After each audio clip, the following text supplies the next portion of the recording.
నాకు మెసేజ్ చేస్తున్న చాలా మంది గృహిణులు and also working women, welcome to them. This video is specially for them. వాళ్ళు చాలా మీ డౌట్స్ క్లారిఫై చేయడం కోసం ఈ వీడియో. అంటే వర్కింగ్ ఉమెన్, ఇటు హౌస్ వైఫ్స్, వాళ్ళు ఏ విధంగా ప్లాన్ చేసుకుంటే ఈ సివిల్ సర్వీస్ ఎగ్జామినేషన్కి అపీర్ అవ్వచ్చు అన్నది. ఈ civil service examination is open to anyone with the age limit and also the degree qualification are eligible to write this examination. అయితే ఇక్కడ ప్రత్యేకంగా వర్కింగ్ ఉమెన్కి, హౌస్ వైఫ్స్కి వాళ్ళ కన్స్ట్రెయింట్స్ అంటే వాళ్ళ ఇబ్బందులు ఏంటంటే వాళ్ళకి సమయాభావం ఒకటి. ఎందుకోసం అంటే వర్కింగ్ ఉమెన్ అంటే వాళ్ళు ఆల్మోస్ట్ మార్నింగ్ నుంచి ఈవినింగ్ వరకు పనిచేసి వచ్చి అప్పుడు వాళ్ళు చాలా అలసిపోయి ఉంటారు, చదవాలి. సో వాళ్ళు ఎట్లా ప్లాన్ చేసుకోవాలి.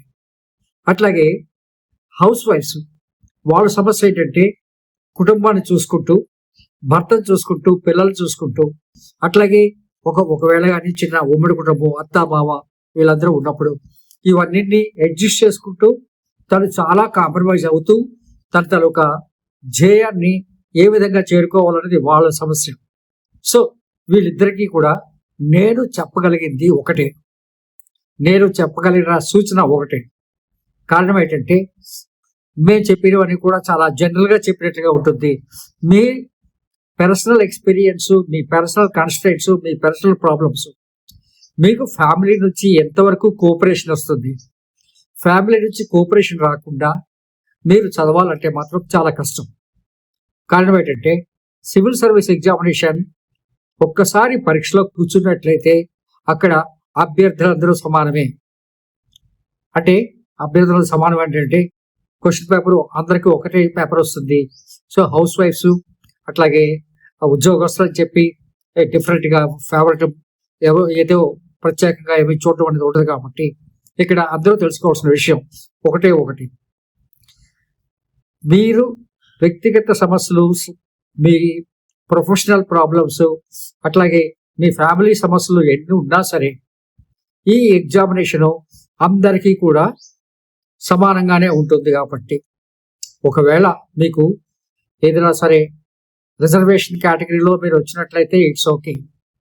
సో ఉమెన్ కేటగరైజేషన్లో కూడా కొంత మీకు అవకాశం ఉంది. కానీ మనం ఈ preliminary examination, main examination, interview face చేసేటప్పుడు మనకేంటంటే we are treated almost as equal to the others. అందరితో సమానంగానే మనం కంపీట్ చేయాలి. ఫర్ ఎగ్జాంపుల్, మనం కానీ క్రికెట్ మ్యాచ్లో లేదు అంటే ఒక మారథాన్ రేస్లో కానీ రన్నింగ్ రేస్లో కానీ మనం పాల్పంచుకుంటున్నామంటే irrespective of our reservations and everything, మనకేంటంటే మనకు అటువంటి ప్రాంతాల్లో ఎటువంటి రిజర్వేషన్స్ ఉండవు. మనం ఖచ్చితంగా బాగా ఆడితేనే మనం గెలుస్తాం. అట్లాగే సివిల్ సర్వీస్ ఎగ్జామినేషన్ కూడా మీరు బాగా ఆడితేనే, మీరు బాగా నేర్చుకుంటేనే పాస్ అవుతారు. అందరికీ సేమ్ సిలబస్. కాబట్టి మీరు చేయగలిగిందంతా ఏంటంటే ఈ సమయాన్ని ఏ విధంగా అరేంజ్ చేసుకున్నట్లయితే, ఆర్గనైజ్ చేసుకున్నట్లయితే మీరు ఈ సిలబస్ కంప్లీట్ చేయగలరు అనేది. నాకు ఈరోజు ఒక మెసేజ్ వచ్చింది ఏంటంటే, వీకెండ్స్లో అయితే మేము 6 to 7 hours చదవగలం.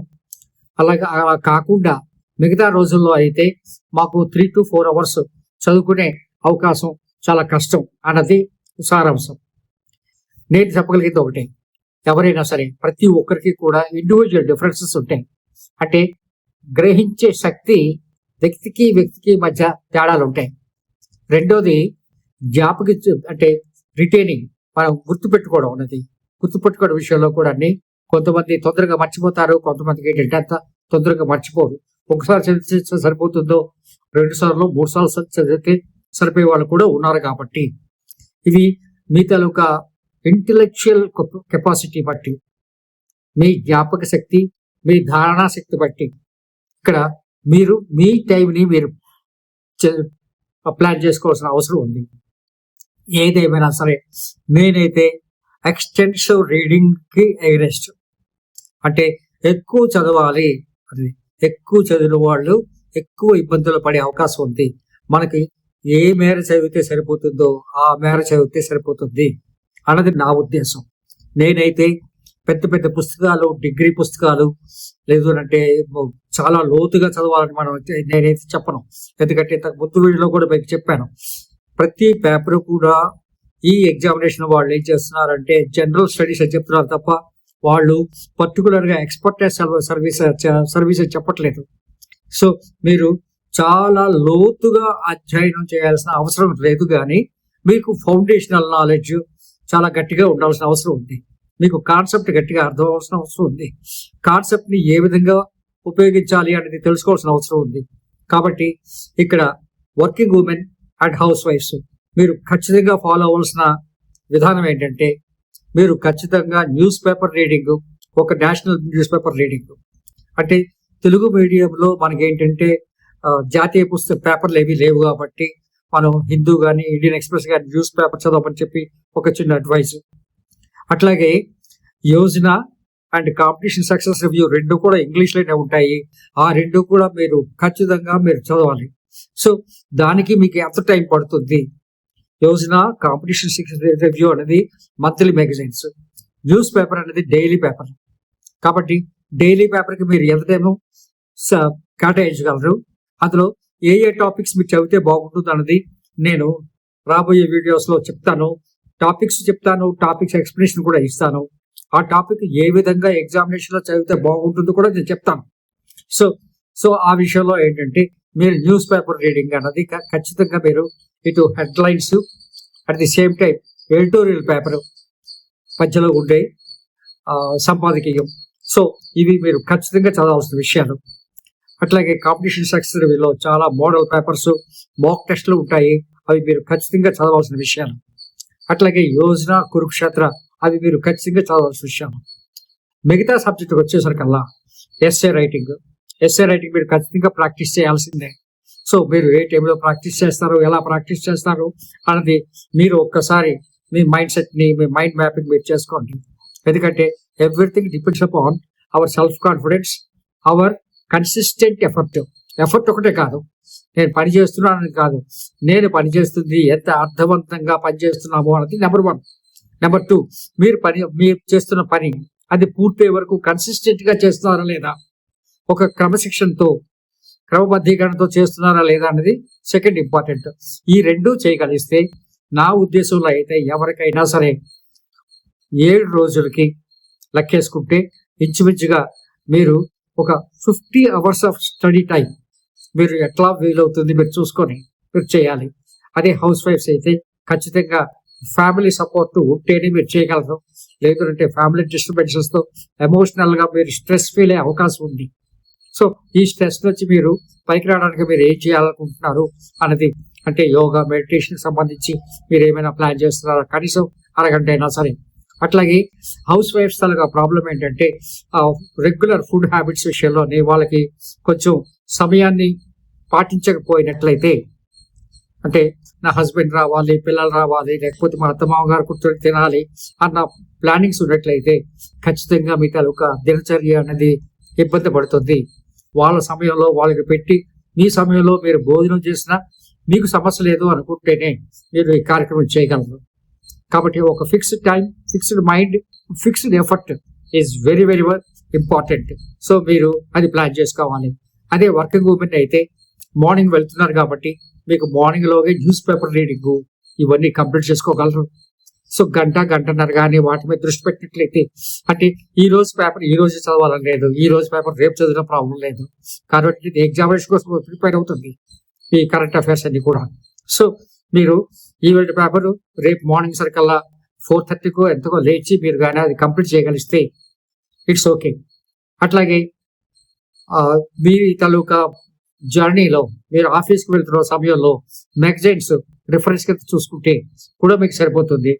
సో ఆఫీసులో ఆఫీస్ వర్క్ అవుతుంది.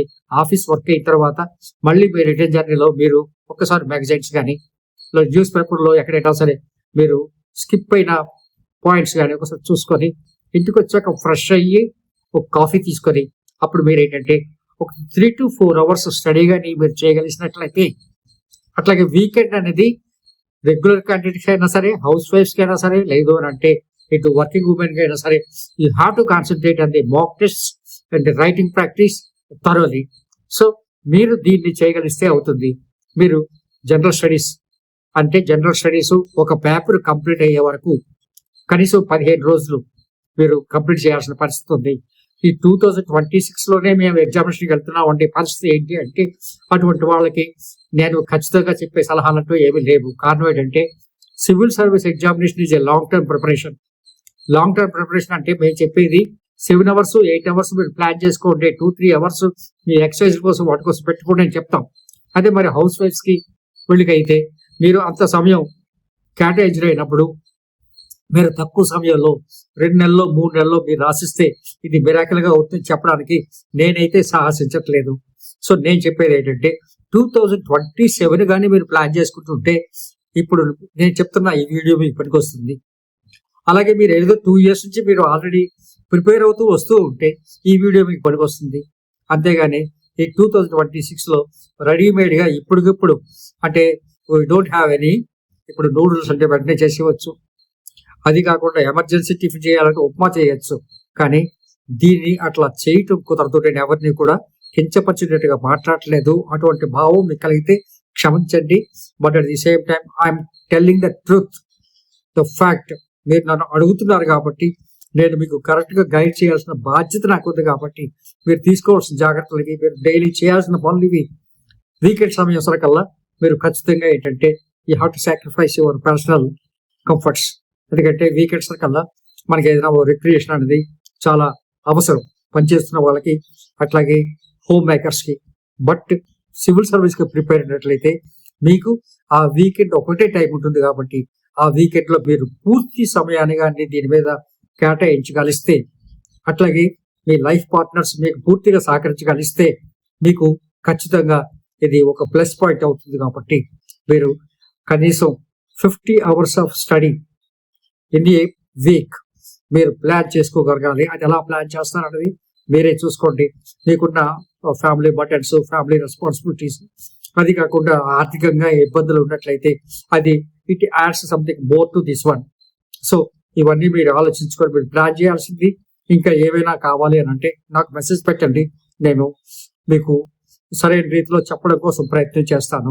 నేను ఇప్పటికీ కూడా కించపరచడం కోసం మాట్లాడట్లేదు. నేను ఫ్యాక్ట్స్ లో మాట్లాడుతున్నాను. ఫ్యాక్ట్స్ కొన్ని ఇబ్బందికరంగానే ఉంటాయి, కానీ ఇబ్బంది అయినా తప్పదు. ఉన్నది ఉన్నట్లుగా చెప్పడం నా బాధ్యత. Thank you very much. All the best.